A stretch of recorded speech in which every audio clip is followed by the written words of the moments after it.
Hey, hey, hey. Welcome to a world of laughter, learning, and entertainment.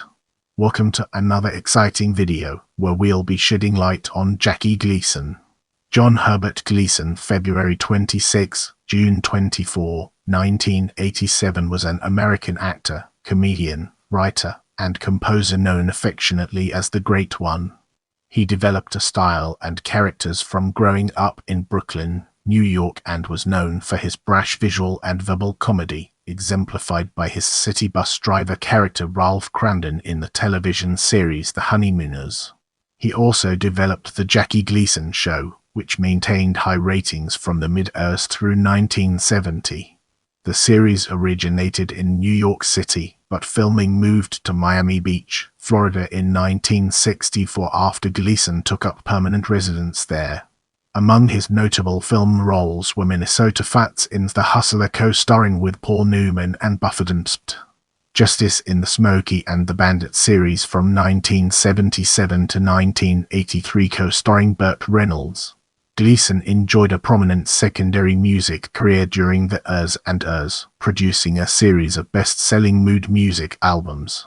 His first album, Music for Lovers Only, still holds the record for the longest stay on the Billboard Top 10 charts, 153 weeks, and his first 10 albums sold over 1 million copies each. His output spans more than 20 singles, nearly 60 long-playing record albums, and over 40 CDs. In the following section, we'll be immersing ourselves in the captivating world of early life. Gleason was born on February 26, 1916, at 364 Chauncey Street in the Stuyvesant Heights, now Bedford-Stuyvesant section of Brooklyn. Named Herbert Walton Gleason Jr. at birth, he was baptized John Herbert Gleason and grew up at 328 Chauncey Street, apartment and address he later used for Ralph and Alice Kramden on The Honeymooners. His parents were Herbert Walton Herb Gleason, born in New York City, and May Agnes Mazine Kelly. Most sources indicate his mother was originally from Ferrenry, County Cork, Ireland. Gleason was the younger of two children. His elder brother, Clement, died of meningitis at age 14 in 1919. Gleason remembered Clement and his father having beautiful handwriting. He used to watch his father work at the family's kitchen table, writing insurance policies in the evenings. On the night of December 14, 1925, Gleason's father disposed of any family photos in which he appeared. Just after noon on December 15, he collected his hat, coat, and paycheck, and permanently left his family and job at the insurance company.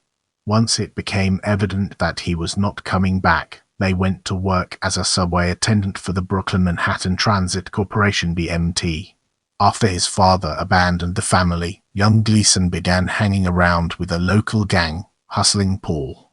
He attended PS 73 Elementary School in Brooklyn, John Adams High School in Queens, and Bushwick High School in Brooklyn.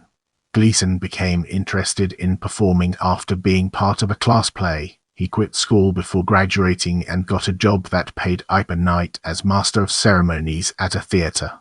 Other jobs he held at that time included pool hall worker, stunt driver, and carnival barker. Gleason and his friends made the rounds of the local theaters. He put an act together with one of his friends, and the pair performed on amateur night at the Halsey Theatre, where Gleason replaced his friend Sammy Birch as master of ceremonies. He performed the same duties twice a week at the Folly Theatre. Gleason was 19 when his mother died in 1935 of sepsis from a large neck carbuncle that young Jackie had tried to lance. He had nowhere to go, and 36 cents to his name. The family of his first girlfriend, Julie Dennehy, offered to take him in. Gleason, however, was headstrong and insisted that he was going into the heart of the city. His friend Birch made room for him in the hotel room he shared with another comedian. Birch also told him of a week-long gig in Reading, Pennsylvania, which would pay more money than Gleason could imagine. The booking agent advanced his bus fare for the trip against his salary, granting Gleason his first job as a professional comedian. Following this, he would always have regular work in small clubs. In this section, we'll be shedding light on career and its impact on our understanding of the subject. Gleason worked his way up to a job at New York's Club 18, where insulting its patrons was the order of the day. Gleason greeted noted skater Sonia Henney by handing her an ice cube and saying, "Okay, now do something." It was here that Jack L. Warner first saw Gleason, signing him to a film contract for $250 a week. By age 24, Gleason was appearing in films, first for Warner Brothers as Jackie Celsius. Gleason in such films as Navy Blues 1941 with Ann Sheridan and Martha Ray and All Through the Night 1941 with Humphrey Bogart, then for Columbia Pictures for the B-military comedy Tramp, Tramp, Tramp, and finally for 20th Century Fox, where Gleason played Glenn Miller orchestra bassist Ben Beck in Orchestra Wives 1942. He also had a small part as a soda shop clerk in Larceny, Inc. 1942. With Edward G. Robinson, and a modest part as an actor's agent in the 1942 Betty Grable Harry James musical Springtime in the Rockies. During World War II, Gleason was initially exempt from military service since he was a father of two. However, in 1943 the US started drafting men with children. When Gleason reported to his induction, doctors discovered that his broken left arm had healed crooked, the area between his thumb and forefinger was nerveless and numb, that a pilonidal cyst existed at the end of his coccyx, and that he was 100 pounds overweight. Gleason was therefore classified for F and rejected for military service. Gleason did not make a strong impression on Hollywood at first. At the time, he developed a nightclub act that included comedy and music. At the end of 1942, Gleason and Lou Parker led a large cast of entertainers in the roadshow production of Olsen and Johnson's new 1943 Hell's Poppin'. He also became known for hosting all-night parties in his hotel suite. The hotel soundproofed his suite out of consideration for its other guests. Anyone who knew Jackie Gleason in the years, wrote CBS historian Robert Metz, would tell you the fat man would never make it. His pals at Lindy's watched him spend money as fast as he soaked up the booze. Rodney Dangerfield wrote that he witnessed Gleason purchasing marijuana in the years. Gleason's first significant recognition as an entertainer came on Broadway when he appeared in the hit musical Follow the Girls 1944. While working in films in California, Gleason also worked at former boxer Maxie Rosenblum's nightclub Slapsy Maxie's on Wilshire Boulevard. Let's now shift our focus to early television and explore the ways in which it shapes our perspective. Gleason's big break occurred in 1949, when he landed the role of blunt but soft-headed aircraft worker Chester A. Riley for the first television version of the radio comedy The Life of Riley. William Bendix had originated the role on radio but was initially unable to accept the television role because of film commitments. Despite positive reviews, the show received modest ratings and was cancelled after 1 year. Bendix reprised the role in 1953 for a 5-year series. The Life of Riley became a television hit for Bendix during the mid to late years. But long before this, Gleason's nightclub act had received attention from New York City's Inner Circle and the fledgling Dumont television network. He was working at Slapsy Maxie's when he was hired to host Dumont's Cavalcade of Stars Variety Hour in 1950, having been recommended by comedy writer Harry Crane, whom he knew from his days as a stand-up comedian in New York. The program initially had rotating hosts. Gleason was first offered 2 weeks at $750 per week.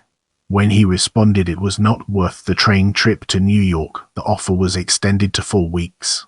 Gleason returned to New York for the show. He framed the acts with splashy dance numbers, developed sketch characters he would refine over the next decade, and became enough of a presence that CBS wooed him to its network in 1952. Renamed The Jackie Gleason Show, the program became the country's second highest-rated television show during the season. Gleason amplified the show with even splashier opening dance numbers inspired by Busby Berkeley's screen dance routines and featuring the precision choreographed June Taylor dances. Following the dance performance, he would do an opening monologue.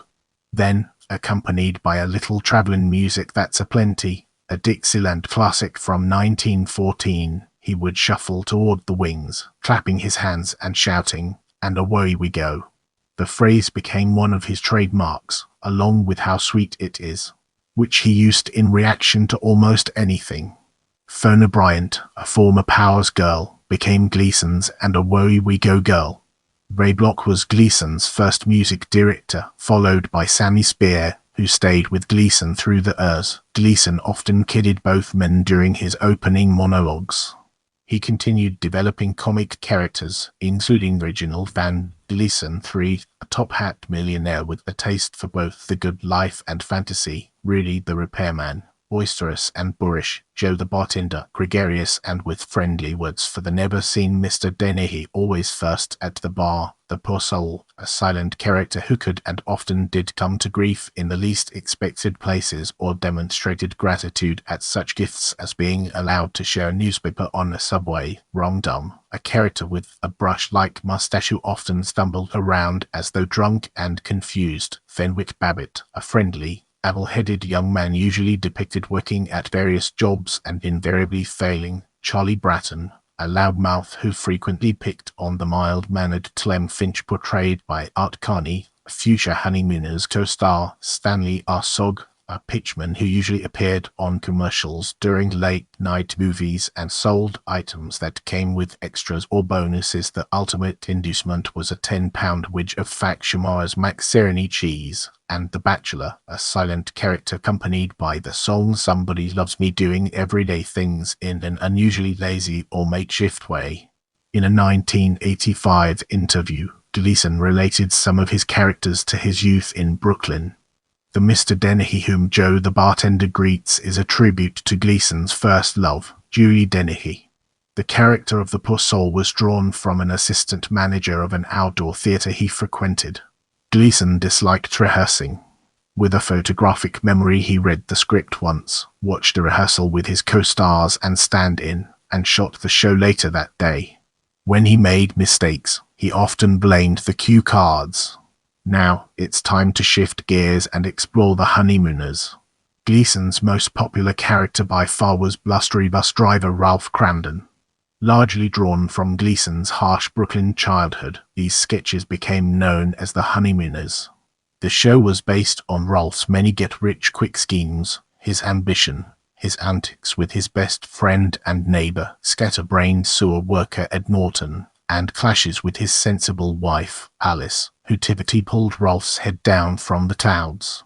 Gleason developed catchphrases he used on the Honeymooners, such as threats to Alice, "One of these days, Alice, pow, right in the kisser and bang, zoom, to the moon, Alice, to the moon."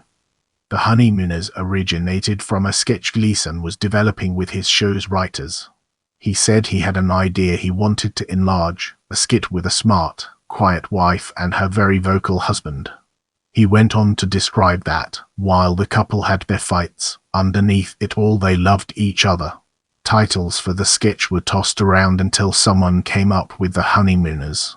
The Honeymooners first was featured on Cavalcade of Stars on October 5, 1951, with Carney in a guest appearance as a cop. Norton did not appear until a few episodes later, and character actress Pert Kelton as Alice. Darker and fiercer than the milder later version with Audrey Meadows as Alice, the sketches proved popular with critics and viewers. As Kramden, Gleason played a frustrated bus driver with the Batleys of a wife in harrowingly realistic arguments. When Meadows, who was 15 years younger than Kelton, took over the role after Kelton was blacklisted, the tone softened considerably. When Gleason moved to CBS, Kelton was left behind. Her name had been published in Red Channels, a book that listed and described reputed communists and communist sympathizers in television and radio, and the network did not want to hire her. Gleason reluctantly let her leave the cast, with a cover story for the media that she had heart trouble. At first, he turned down Meadows as Kelton's replacement. Meadows wrote in her memoir that she slipped back to audition again and frumped herself up to convince Gleason that she could handle the role of a frustrated but loving working-class wife. Rounding out the cast, Joyce Randolph played Trixie, Ed Norton's wife. Elaine Stritch had played the role as a tall and attractive blonde in the first sketch but was quickly replaced by Randolph. Comedy writer Leonard Stern always felt The Honeymooners was more than sketch material and persuaded Gleason to make it into a full hour-long episode. In 1955, Gleason gambled on making it a separate series entirely. These are the classic 39 episodes, which finished 19th in the ratings for their only season. They were filmed with a new Dumont process, Electronicum. Like Kinescopes, it preserved a live performance on film. Unlike Kinescopes, which were screenshots, the film was of higher quality and comparable to a motion picture. That turned out to be Gleason's most prescient move. A decade later, he aired the half-hour Honeymooners in syndicated reruns that began to build a loyal and growing audience, making the show a television icon.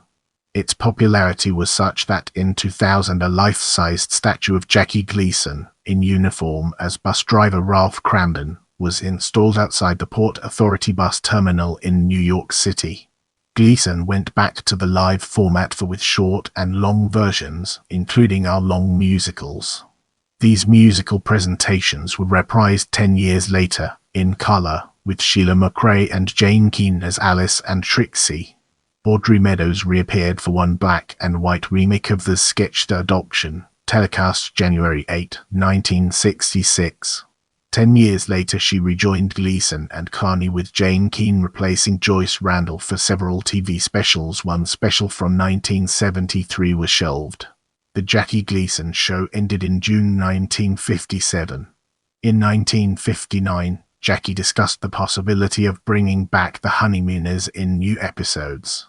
His dream was partially realized with the Cram and Norton sketch on a CBS Variety show in late 1960 and 2 more sketches on his new hour-long CBS show The American Scene magazine in 1962. As we progress, let's zoom in on music and examine its role in shaping our overall narrative. Throughout the years and years, Gleason enjoyed a prominent secondary music career, producing a series of best-selling mood music albums with jazz overtones for Capitol Records. Gleason believed there was a ready market for romantic instrumentals. His goal was to make musical wallpaper that should never be intrusive, but conducive. He recalled seeing Clark Gable play love scenes in movies. The romance was, in his words, magnified 1,000% by background music. Gleason reasoned, if Gable needs music, a guy in Brooklyn must be desperate. Gleason's first album, Music for Lovers Only, still holds the record for the longest stay on the Billboard Top 10 charts, 153 weeks, and his first 10 albums sold over 1 million copies each. At one point, Gleason held the record for charting the most #1 albums on the Billboard 200 without charting any hits on the top 40 of the Billboard Hot 100 singles chart. Gleason could not read or write music. He was said to have conceived melodies in his head and described them vocally to assistants who transcribed them into musical notes. These included the well-remembered themes of both the Jackie Gleason Show Melancholy Serenade and the Honeymooners You're My Greatest Love. In spite of period accounts establishing his direct involvement in musical production, varying opinions have appeared over the years as to how much credit Gleason should have received for the finished products. Biographer William A. Henry wrote in his 1992 book, The Great One, The Life and Legend of Jackie Gleason, that beyond the possible conceptualizing of many of the song melodies, Gleason had no direct involvement such as conducting in making the recordings. Red Nichols, a jazz great who had fallen on hard times and led one of the group's recordings, was not paid as session leader. Cornetist and trumpeter Bobby Hackett soloed on several of Gleason's albums and was leader for 7 of them. Asked late in life by musician-journalist Harry Curry in Toronto what Gleason really did at the recording sessions, Hackett replied, "He brought the checks." But years earlier Hackett had glowingly told writer James Bacon, "Jackie knows a lot more about music than people give him credit for. I have seen him conduct a 60-piece orchestra and detect one discordant note in the brass section. He would immediately stop the music and locate the wrong note. It always amazed the professional musicians how a guy who technically did not know one note from another could do that." And he was never wrong.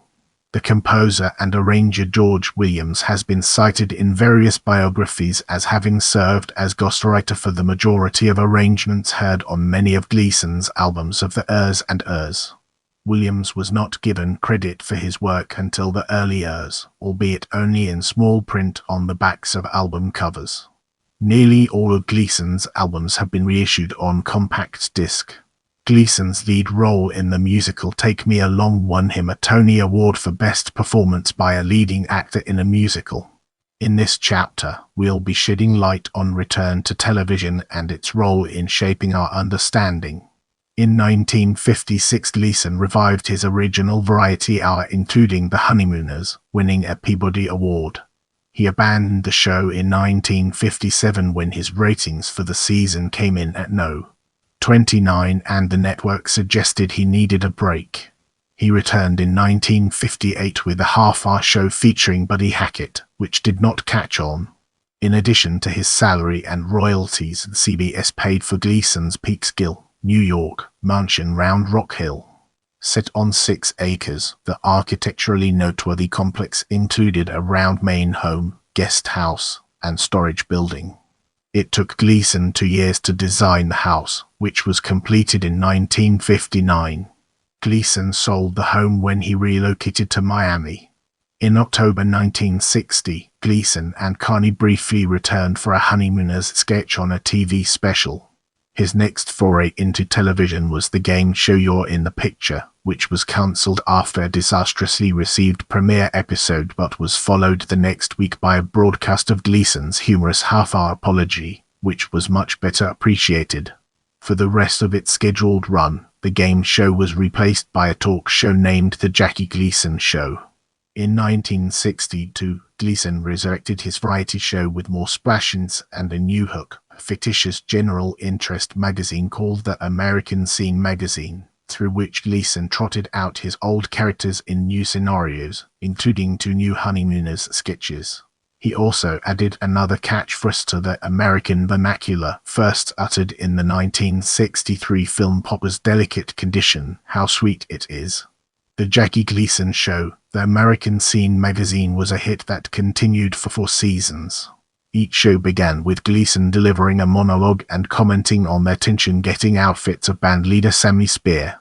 Then the magazine features would be trotted out, from Hollywood gossip reported by comedian Barbara Heller to news flashes played for laughs with a stock company of second bananas, chorus girls, and dwarfs. Comedian Alice Gosley occasionally appeared as a downtrodden tenement resident sitting on her front step and listening to boorish boyfriend Gleason for several minutes. After the boyfriend took his leave, the smitten Gosley would exclaim, "I'm the luckiest girl in the world." Veteran comics Johnny Morgan, Sid Fields, and Hank Ladd were occasionally seen opposite Gleason in comedy sketches. Helen Curtis played alongside him as a singer and actress, delighting audiences with her Madame Pompadour sketches with Reginald Van Gleason. The final sketch was always set in Joe the bartender's saloon, with Joe singing My Girl Sal and greeting his regular customer, the unseen Mr. Dennehy, the TV audience, as Gleason spoke to the camera in this section. During the sketch, Joe would tell Dennehy about an article he had read in the fictitious American Scene magazine, holding a copy across the bar. It had 2 covers. One featured the New York skyline and the other palm trees after the show moved to Florida. Joe would bring out Frank Fontaine as Crazy Guggenheim, who would regale Joe with the latest adventures of his neighborhood pals and sometimes show Joe his current Top Cat comic book. Joe usually asked Crazy to sing almost always a sentimental ballad in his fine, lilting baritone.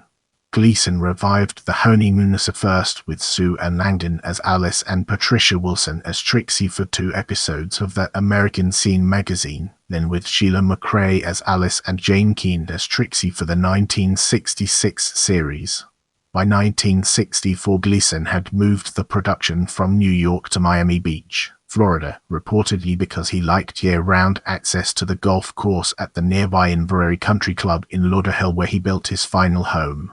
His closing line became, almost invariably, as always, the Miami Beach audience is the greatest audience in the world.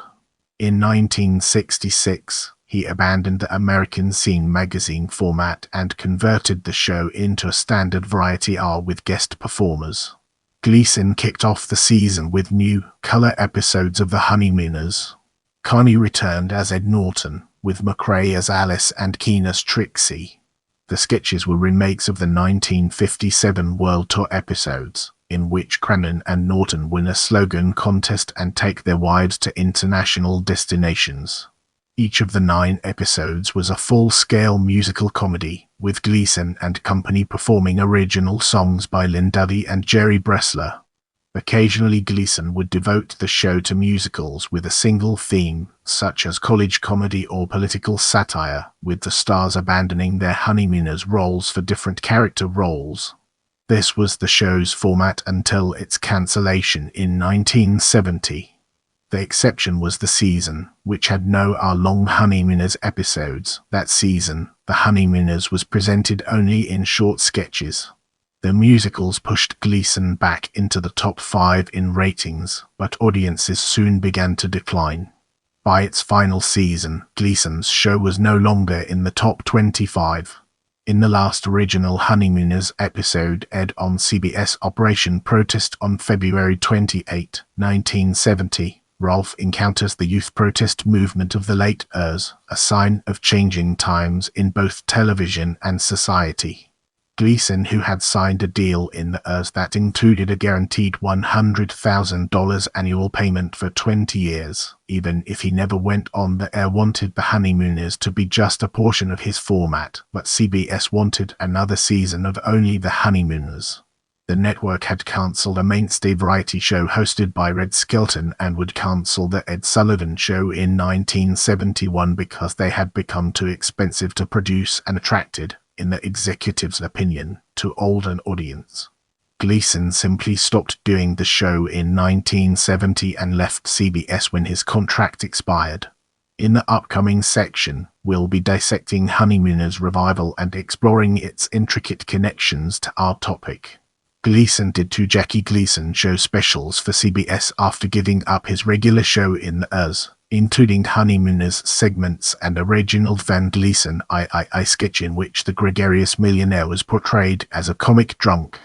When the CBS deal expired, Gleason signed with NBC. He later did a series of Honeymooners specials for ABC. Gleason hosted 4 ABC specials during the mid-years.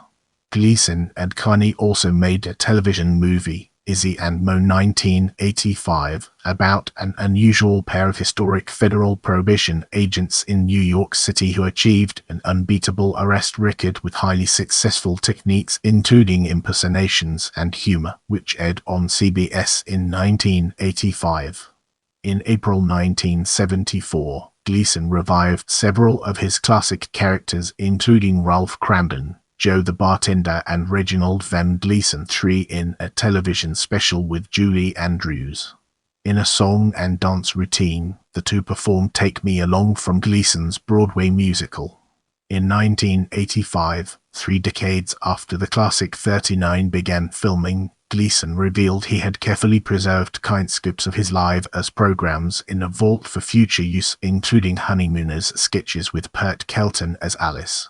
These lost episodes, as they came to be called, were initially previewed at the Museum of Television and Radio in New York City, aired on the Showtime cable network in 1985, and later were added to the Honeymooners syndication package. Some of them include earlier versions of plot lines later used in the classic 39 episodes.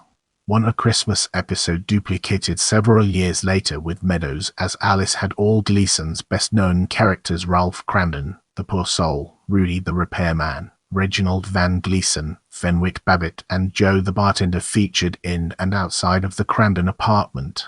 The storyline involved a wild Christmas party hosted by Reginald Van Gleason up the block from the Kramdens' building at Joe the bartender's place. In the following section, we'll be immersing ourselves in the captivating world of film. Gleason did not restrict his acting to comedic roles. He had also earned acclaim for live television drama performances in The Laugh Maker 1953 on PBS Studio One and William Saroyan's The Time of Your Life 1958, which was produced as an episode of the anthology series Playhouse 90. He was nominated for a Best Supporting Actor Academy Award for his portrayal of Paul "Shark" Minnesota Fats in The Hustler 1961, starring Paul Newman. Gleason made all his own trick pool shots. In his 1985 appearance on The Tonight Show, Gleason told Johnny Carson that he had played pool frequently since childhood and drew from those experiences in The Hustler. He was extremely well received as a beleaguered boxing manager in the film version of Rod Serling's Requiem for a Heavyweight 1962. Gleason played a world-weary army sergeant in Soldier in the Rain 1963, in which he received top billing over Steve McQueen. Gleason wrote, produced and starred in Jigget 1962, in which he played a poor, mute janitor who befriended and rescued a prostitute and her small daughter. It was a box office flop, but the film's script was adapted and produced as the television film The Wool Cap 2004, starring William H. Macy in the role of the mute janitor. The television film received modestly good reviews. Gleason played the lead in the Otto Preminger-directed Skidoo 1968, considered an all-star failure.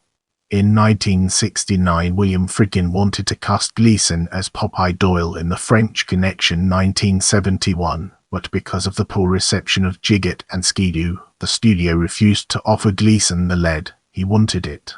Instead, Gleason wound up in How to Commit Marriage 1969 with Bob Hope, as well as the movie version of Woody Allen's play Don't Drink the Water 1969.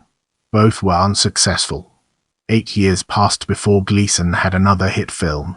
This role was the cantankerous and cursing Texas Sheriff Buford T. Justice in the films Smokey and the Bandit 1977, Smokey and the Bandit II 1980 and Smokey and the Bandit Part 3 1983. He co-starred with Burt Reynolds as the Bandit, Sally Field as Carrie the Bandit's love interest, and Jerry Reed as Cledus Snowman Snow, the Bandit's truck-driving partner. Former NFL linebacker Mike Henry played his dim-witted son, Junior Justice. Gleason's gruff and frustrated demeanor and lines such as "I'm gonna barbecue yo ass in molasses" made the first Bandit movie a hit. Years later, when interviewed by Larry King, Reynolds said he agreed to do the film only if the studio hired Jackie Gleason to play the part of Sheriff Buford T. Justice, the name of a real Florida highway patrolman who knew Reynolds' father. Reynolds said that director Hal Needham gave Gleason free rein to ad-lib a great deal of his dialogue and make suggestions for the film. The scene at the Choke and Puke was Gleason's idea. Reynolds and Needham knew Gleason's comic talent would help make the film a success, and Gleason's characterization of Sheriff Justice strengthened the film's appeal to blue-collar audiences. During the years, Gleason earned positive reviews playing opposite Laurence Olivier in the HBO dramatic two-man special, Mr. Halpin and Mr. Johnson 1983. He also gave a memorable performance as wealthy businessman U.S. Bates in the comedy The Toy 1982 opposite Richard Pryor. Although the film was critically panned, Gleason and Pryor's performances were praised. His last film performance was opposite Tom Hanks in the Gary Marshall-directed Nothing in Common 1986, a success both critically and financially.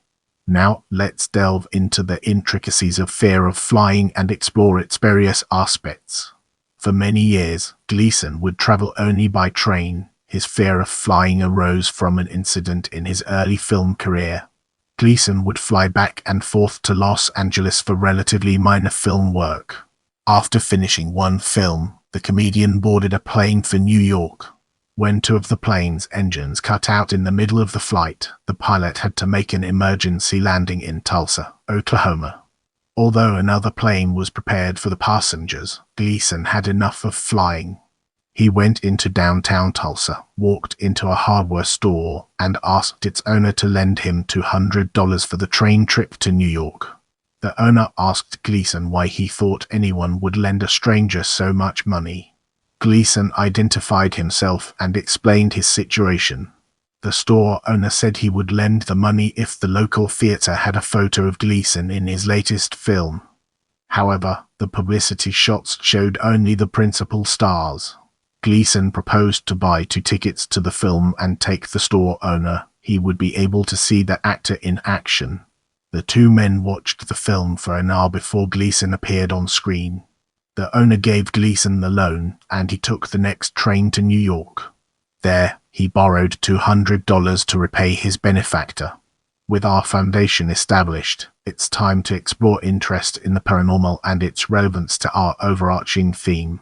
Gleason was greatly interested in the paranormal, reading many books on the topic, as well as books on parapsychology and UFOs.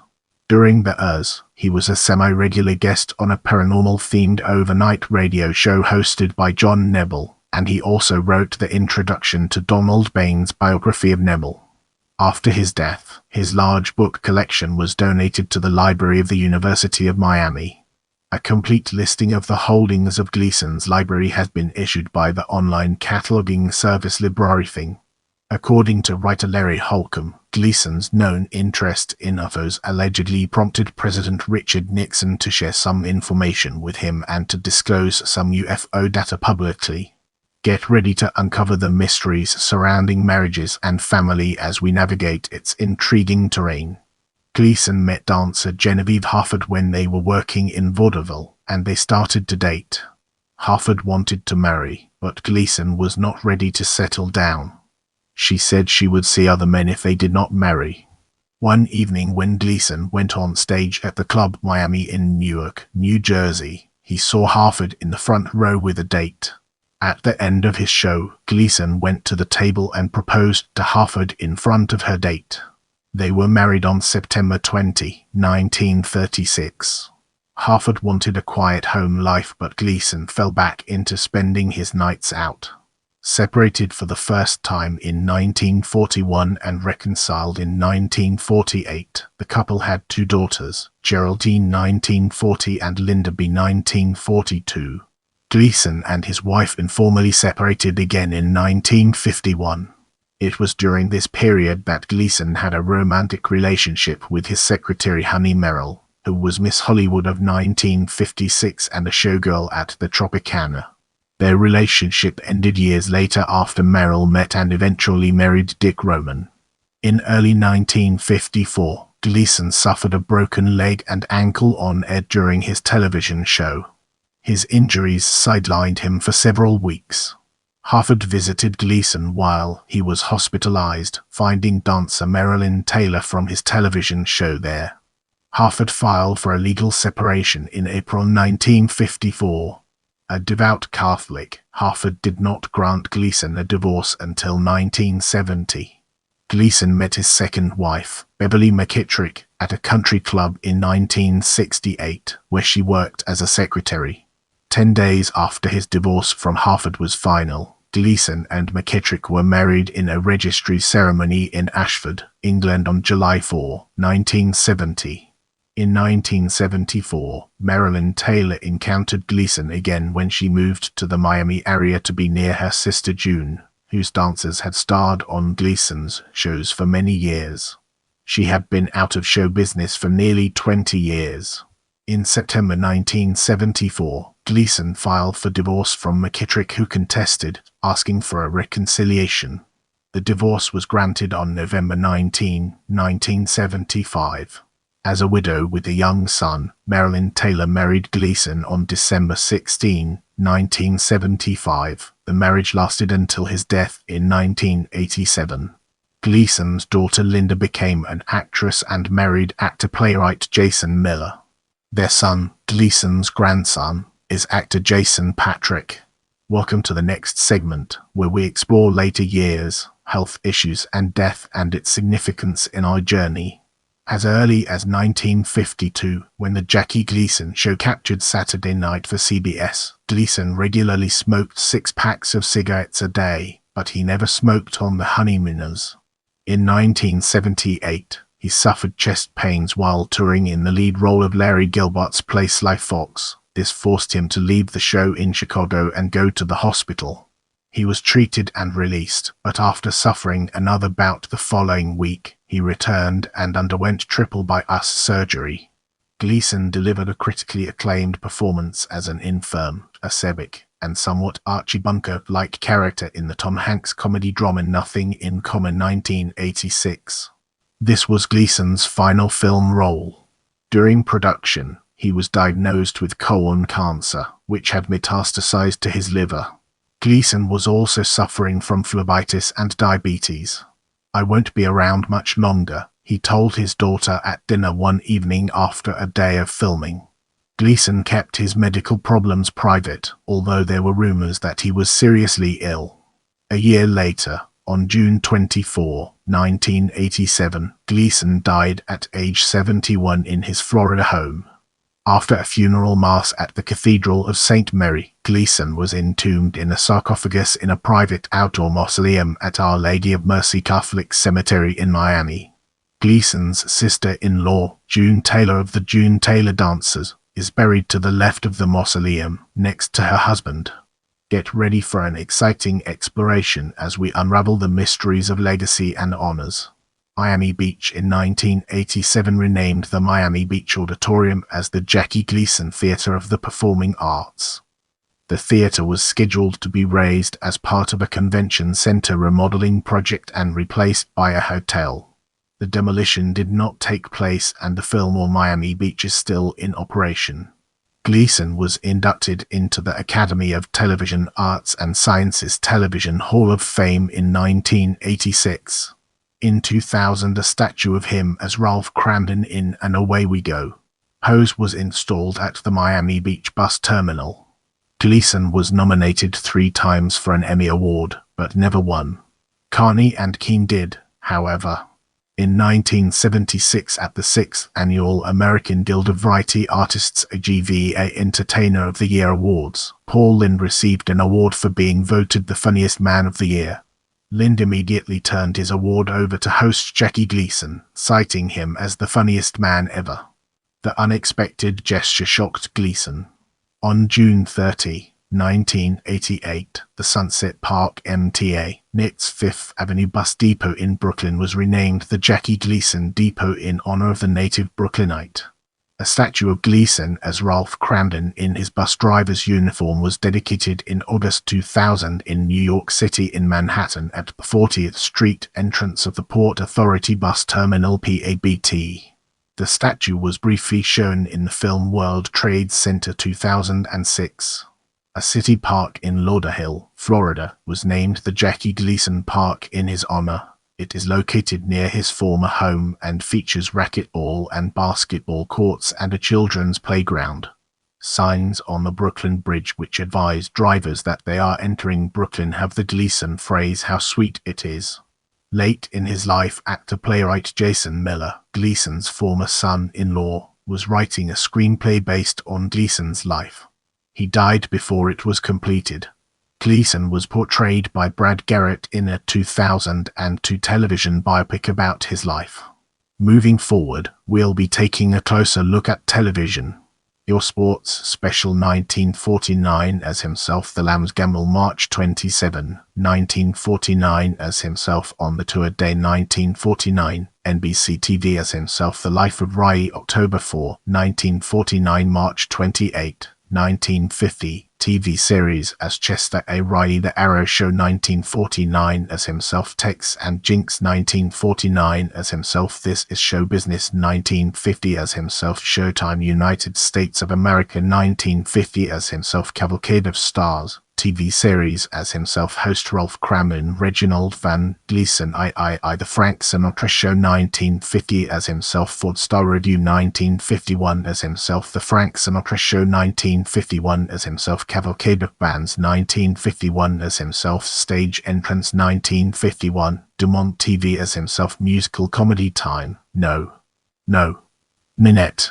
1951 as himself Texaco Star Theatre 1951 as himself Ford Festival 1951 as himself The James Melton Show May 3, 1951 as himself, This Is Show Business. 1951 as himself, The Cold It Comedy Hour. 1951 as himself, Ford Star Review. 1951 as himself, The Cold It Comedy Hour. 1951 as himself, The Kate Smith Evening Hour. 1951 as himself, The Jackie Gleason Show. September 20, 1952 June 18, 1955. TV series as host Ralph Kramden, Reginald Van Gleason, I Arthur Murray Party. 1952 as himself, The Sam Levinson Show. 1952 as himself, The Ken Murray Show. 1952 as himself, Toast of the Town. 1952 as himself, Celebrity Time. 1952 as himself, Scout O'Roman. 1952 as himself, Jane Froman's United States of America Canteen. 1952 as himself, Arthur Godfrey and His Friends. 1953 as himself, Studio One, The Laugh Maker. May 18, 1953. TV movie as himself, What's My Line.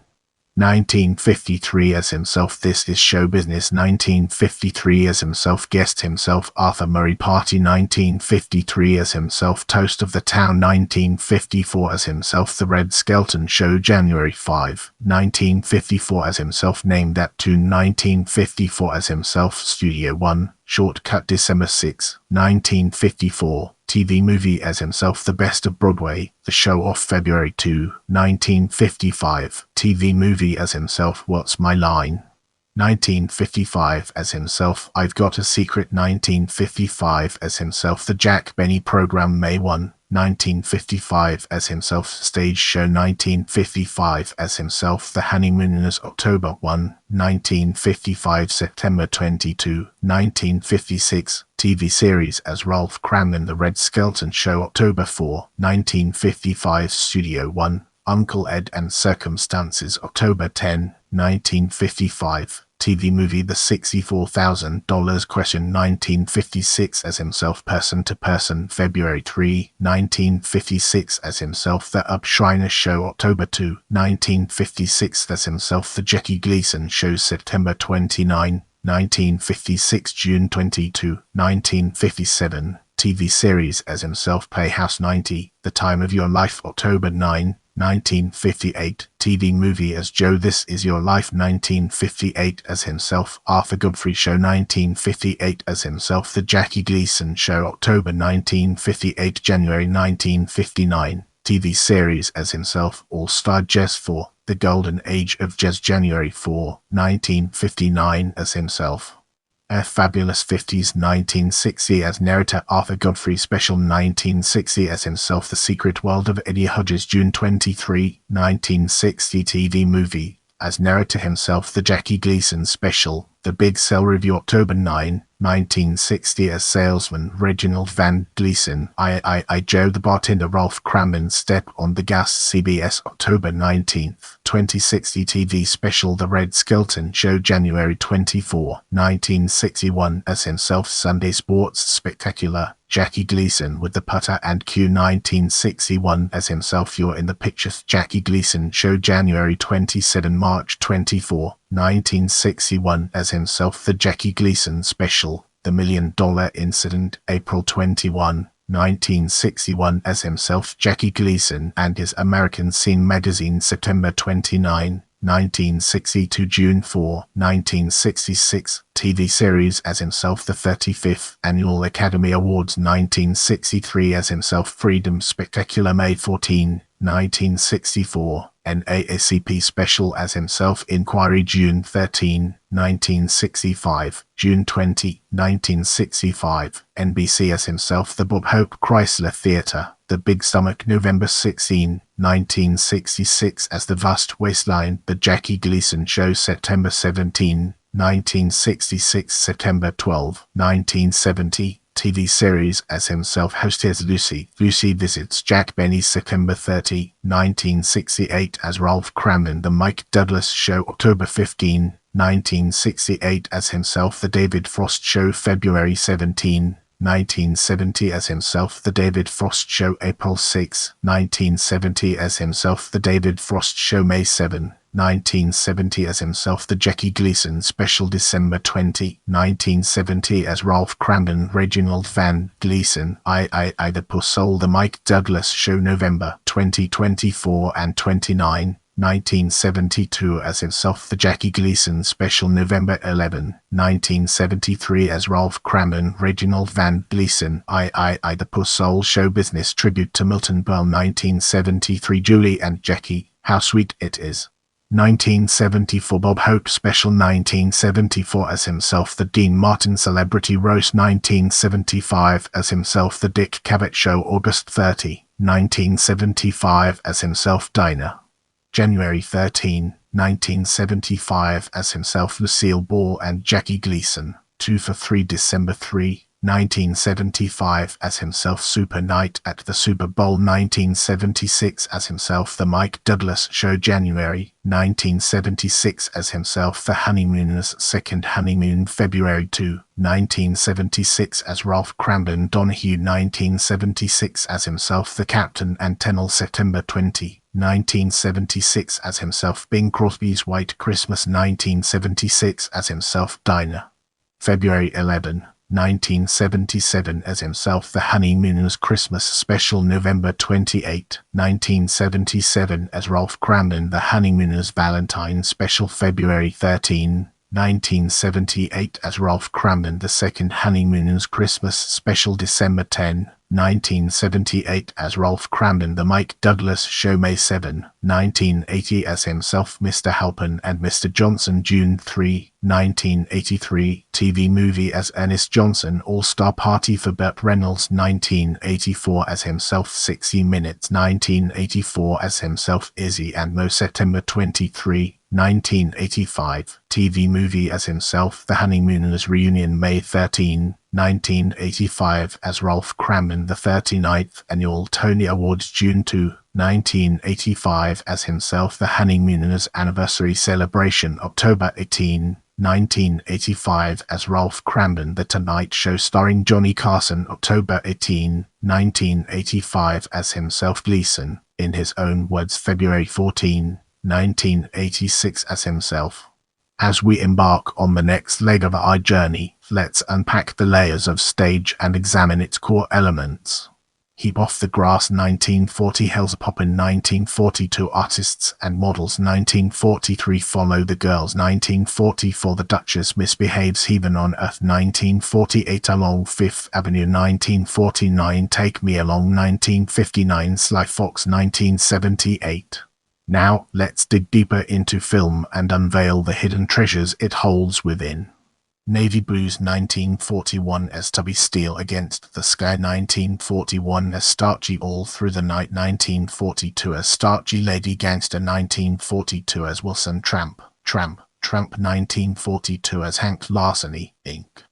1942 as Hobart Escape from Crime 1942 as Screwball Evans Orchestra Wives 1942 as Ben Beck Springtime in the Rockies 1942 as Commissioner Uncredited The Desert Hawk 1950 as Aladdin the Hustler 1961 as Minnesota Fats Jigget 1962 as Jigget Also Writer Requiem for Heavyweight 1962 as Maish Rennick Popper's Delicate Condition 1963 as Jack Griffith's Soldier in the Rain 1963 as Maxwell Slaughter Skidoo 1968 as Tony Banks How to Commit Marriage 1969 as Oliver Poe Don't Drink the Water 1969 as Walter Hollander How Do I Love Thee 1970 as Stanley Waltz Mr. Billion 1977 as John Cutler Smokey and the Bandit 1977 as Sheriff Buford T. Justice of Portage County Smokey and the Bandit II 1980 as Sheriff Buford T. Justice Gaylord Justice Reginald Van Justice the Toy 1982 as U.S. Bates The Sting II 1983 as Fargo Gondorf Smokey and the Bandit Part 3 1983 as Buford T. Justice Izzy and Mo 1985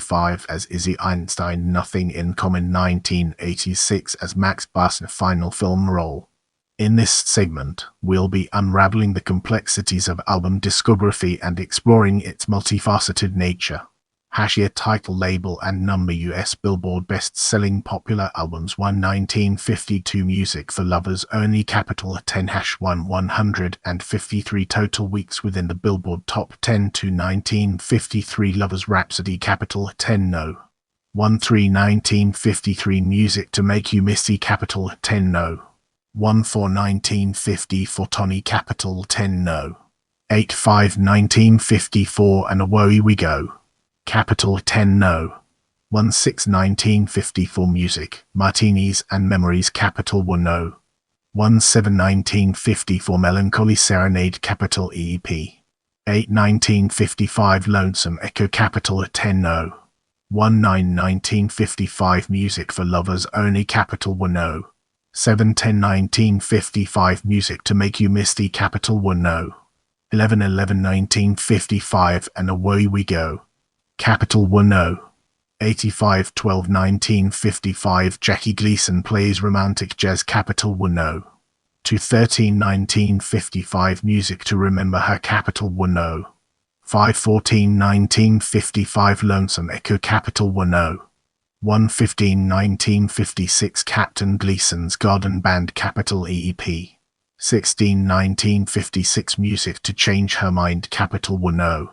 8 17 1956 Night Winds, capital 1 No.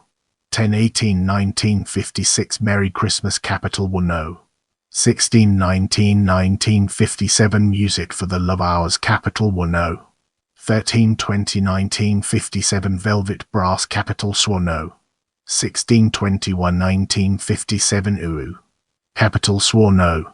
14 22 1958 The Torch with the Blue Flame, capital SWOR #2 23 1958 Riff Jazz, capital SWOR No. 27 24 1959 Rebound, capital SWOR No. 18 25 1959 That Moment, capital SWOR No. 36 26 1959 Take Me Along, original cast Arcia Victor So. 27 1960 Aphrodisia, capital SWOR No. 49 28 1960 The Actors Press, spoken by Gleason, the Marcellin Institute. 29 1960 Opiate d'Amour, capital SWOR No. 53 30 1961 Lazy Lively Love, capital SWOR No. 57 31 1961 The Gentle Touch, capital SWOR No. 62 32 1962 A Lover's Portfolio, 2 records in a briefcase, capital SPOSBO No. 135 33 1962 Love Embers and Flame, capital SWOR No. 103 34 1963 Jigget Soundtrack, capital SWOR. 35 1963 Champagne, Candlelight and Kisses, capital SWOR No. 97 36 1963 Movie Themes for Lovers Only, capital SWOR No. 82 37 1963 Today's Romantic Hits for Lovers Only, capital SWOR No. 115 38 1964 Lovers Portfolio Vol. 1 Music for Sippin', Music for Dancing, capital SWOR No. 128 39 1964 Lovers Portfolio Vol. 2 Music for Listenin', Music for Lovin', capital SWOR No. 137 40 1964 Today's Romantic Hits for Lovers Only Vol. 2 capital SWOR No. 82 41 1965 Last Dance for Lovers Only, capital SWOR No. 131 42 1965 Silk and Brass, capital SWOR No. 141 43 1966 Music from Around the World for Lovers Only, capital SWOR No.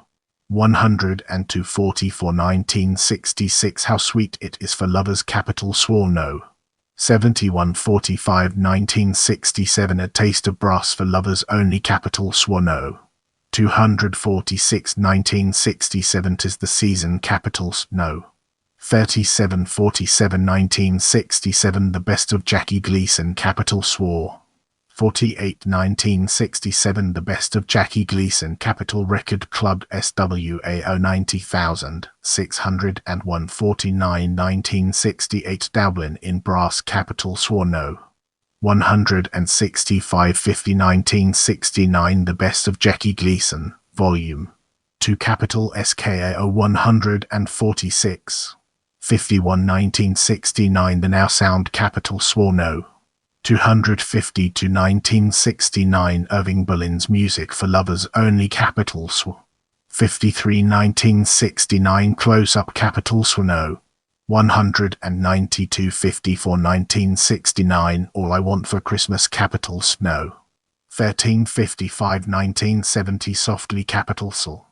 56 1970 Romeo and Juliet A Theme for Lovers capital St. 57 1971 Come Saturday Morning capital St. 58 1972 Words of Love capital St. Brace yourself for an in-depth analysis as we navigate through compact disc discography and its far-reaching implications. Year title label 1984 Mahmoud Pen 1987 Music, Martinis and Memories capital 1987 Intimate Music for Lovers CMA Special Markets 1990 Merry Christmas capital 1991 Night Winds Music to Make You Misty capital 1993 The Best of Jackie Gleason Cab 1994 Shangri-La Pair 1995 Merry Christmas Razor and Tie 1995 Body and Soul Pair 1995 22 Melancholy Sound CMA Special Markets 1996 and Away We Go Scamp 1996 How Sweet It Is.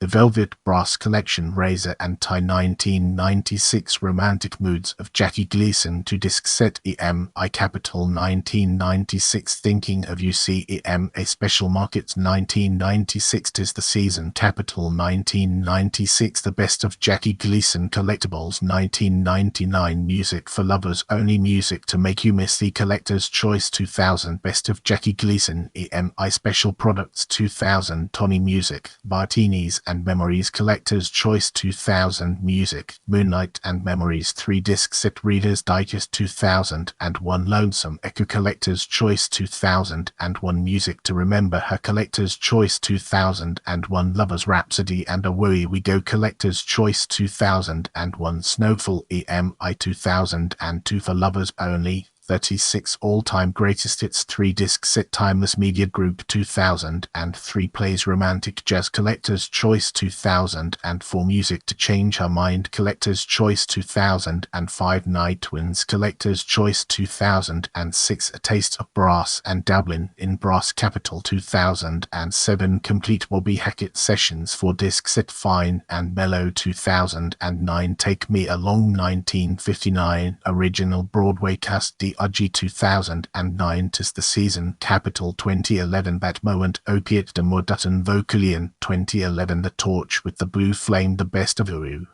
Dutton Vocalian 2012 Music for Lovers Only Real Gone Music 2012 Movie Themes for Lovers Only The Last Dance for Lovers Only Dutton Vocalian 2012 Romeo and Juliet A Theme for Lovers Music Around the World for Lovers Only Dutton Vocalian 2012 Jigget Dutton Vocalian 2012 Champagne Candlelight and Kisses Love Embers and Flame Dutton Vocalian 2012 Tis the Season Merry Christmas Relay Records.